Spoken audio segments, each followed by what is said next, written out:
Okay, with Season 2 in full effect, there are now even more ways to gear up very quickly and pushing your gear easily over 665 plus if you follow our previous guides as well as this final gearing video to highlight some of the neat tips and tricks in World of Warcraft right now. If you're looking for a nice starter guide to the expansion, definitely check out these two videos here, but we have some stuff in today's video that we haven't discussed yet, so now let's not waste any more time. Let's jump right into it. Don't forget, I do stream live on Twitch and here on YouTube occasionally. I do podcasts, live streams, Mythic Plus pushing. It truly would mean the world if you guys can stop by and just say hi, hang out. This can give you the opportunity to not only ask questions, to get help from me live, but also give me the support of having your company around during a live stream. Thanks, guys. Hope you enjoy the video. Right off the bat, available this week now, you can get a free enchanted runed undermine crest to craft a completely free 658 item with your spark. Now, in order to unlock this, you're going to need to progress through the campaign and complete the first 5 chapters of it. From there, you will get a quest at the Intercontinental Hotel called Liberation of Undermine the House Loses. This quest gives you a completely free enchanted rune undermine crest, as well as 250 Valor Stones, which is super valuable. Now, instead of having to go clear the raid on normal difficulty, you can actually skip all of this and do it solo in the brand new story mode version. All you have to do is talk to Pax Top Skimmer, the hotel concierge, and ask him to queue you up in the story mode version. This will queue you up with a team full of NPCs to fight the last boss in the raid, which is Gallywix, essentially making it a completely solo experience option.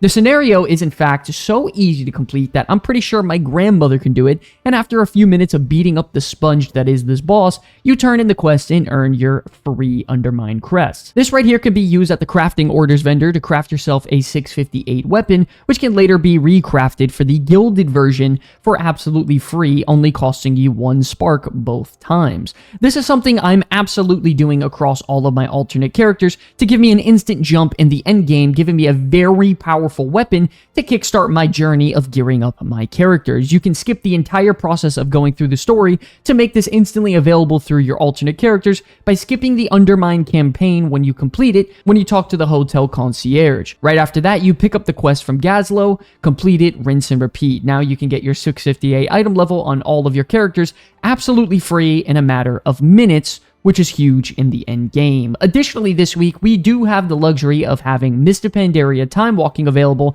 which will give us players the quest in Dornogal to go complete 5 Mr. Pandaria dungeons, which will reward us with a very easy guaranteed champion loot drop, which comes from the Liberation of Undermine raid. Now, this can actually be any piece of item from the raid entirely, including tier set options and even super rare items. So whether you're geared to the teeth or not, this is going to be something on your top priority list because it's a guaranteed raid item loot drop, and you can get lucky and potentially get a tier set bonus, some of the best trinkets in the game, your Abyss weapon, super rare items as well. So literally all you do is go into looking for group tabs, smash out these 5 dungeons while you listen to some music, talk to some friends, and you'll be done in under an hour. Now, diving into some of the best loot you can get in the entire game, we have to talk about your Gilded crafted weapons. Now, your Gilded Undermine currency is something that is pretty difficult to come by. It drops from Mythic Liberation of Undermine, Mythic Keystone starting at tier 7, and a couple of other sources. If you get enough Gilded crests, you have the opportunity right now to get up to a 675 weapon,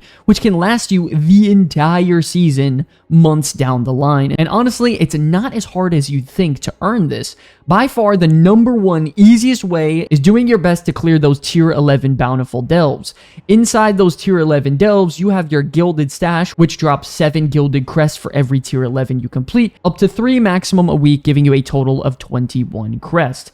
Not only that, if you take your Delver's Bounty and activate it inside of a tier 11 delve, you can earn an additional 10 crests at the final chest, earning you a potential of a whopping 31 Gilded crest completely solo, all from delves every week. In my personal opinion, this is by far the easiest way to earn Gilded crest in the game with the least amount of headache as possible. Additionally, with the nerfs to Bran when it comes to his tanking as of this last week, which sucks, I found the easiest way to do this is by using Bran as a healer, and if I can do it on a rogue, a class that has pretty terrible defensives and sustainability, you should be fine on whatever character spec that you're in now. Additionally, if you have a group of friends or a guild to play with, or you're just good enough to do it solo, your other real option will be to complete Tier 7 Mythic Keystones. This is the bracket where you start earning 10 Gilded Undermine Crest every run that you time. When you go to try to complete this, I would highly recommend not trying to queue up solo and get into other people's groups. I highly recommend you should take the time, boost up your own key, and create the group yourself. Now, because this is the bracket where you start earning Gilded Crest for the lowest difficulty possible, you'll most likely end up finding some of the best players in the entire game when it comes to looking for a group. For example, I ran a Priory of the Sacred Fame last night with some of my guild buddies, and we ended up picking up a Beast Mastery Hunter that somehow, someway, had 661 item level, which is ridiculous. Nevertheless, though, you could definitely find some of the best players in the game by farming out 7s, so I would highly recommend trying to grind out your own key and boost it up to that. Additionally, you can farm out Mythic plus 6 keys as well, and you can get the most runed crest available to upgrade your hero track gear, which we will be talking about a little bit later, which is very important, and it can benefit you very, very well. I would stick with plus 6s if you're really struggling in plus 7s. Try to hop in there with a guild, and you can get the hero track gear guaranteed, as well as the most rune crest available to upgrade that gear as well. Now that we were on the topic of delves a little bit ago, it's important to remember that you can earn your Delver's Bounty, which gives you a guaranteed hero track item that can go up to 665 very easily now. Even if you're incredibly unlucky and find yourself not being able to get it to drop, you can actually go to the Undercoin Murloc vendor in Dornical to buy what is called a Wave Scrambler 2000 for 2000 Undercoin. After that, you go inside of a delve to have the Underpin spawn guaranteed to get your Delver's Bounty. All you have to do is go inside of any Tier 8 delve, whether it be Bountiful or regular, go to the Hearthstone checkpoint in the middle of the delve, activate the Wave Scrambler, and wait for the Underpin to spawn. After that, you defeat him, loot your guaranteed Delver's Bounty map, and you are good to go. Remember, it's important that if you take this Delver's Bounty map and clear a Tier 11 delve, when you activate it, you will get an additional 10 Gilded Crest, which is important for crafting some of the best gear in the game. So if you can, go into that Tier 11 delve, activate it at the halfway point, defeat the Underpin, and you'll get your extra. Additionally, a couple tips when it comes to filling out your Great Vault in a very cheeky way goes as follows. What I mean by this is by doing the least amount of work possible for some of the best gear items in the game. The goal is to try to fill up the very first track items for Mythic Plus and Raid Track on the minimum difficulty bracket for that threshold to get some of the good gear. If you get yourself up to a Mythic plus 10 and all you have to do is complete the dungeon, you will earn a guaranteed Great Vault track that will be Mythic track gear starting at item level 662. It's important to remember that you don't actually need to time this dungeon, you just simply need to complete it. You can be in there for even an hour for all I care, but as long as you get the dungeon done, technically, you'll be guaranteed a Mythic track item in your Great Vault. You can also do the same thing with delves by spamming Tier 8 delves to fill your vault up with hero track gear, and you can do the same thing with raids by killing the first 2 heroic bosses or even mythic bosses if you're skilled enough to guarantee yourself a heroic or mythic track gear in the very first vault slot. It's important to remember that these items can range to any item specifically in that raid vault slot, so if you get lucky enough, you can get some of the best items in the entire game for doing some of the minimal amount of work possible, which is something you should now be focusing on as we're in the second week of the season and everything is getting going. Not only that, a lot of this upgrading and gear changing costs a lot of Valor Stones, which can sometimes be hard to come by. And while you're running your Bountiful Delves every week, you should be stockpiling Radiant Echoes. Now remember to not forget about these bad boys, because not only do they drop a good amount of Valor Stones, they drop key fragments which can be used to make bountiful keys. Literally all you do is go to one of the Radiant Echoes events on the map, activate the event starting at, in my opinion, a minimum of 5 echoes, because if you're doing only tier 1, it's just not going to be worth the time.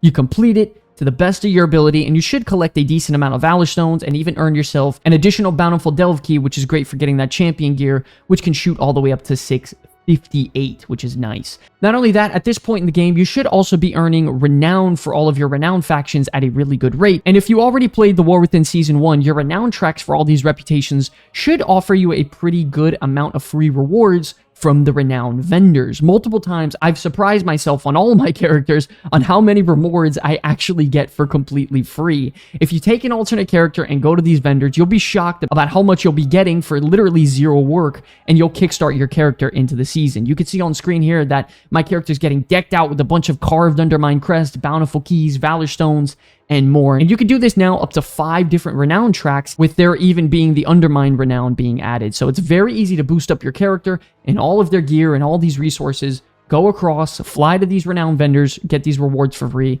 Do not forget about that. And then lastly, another very big oversight that I see a lot of players not really paying attention to is when you go to the gear upgrade vendor, you want to do your best to hit those Undermine Crest and Valor Stone discount brackets.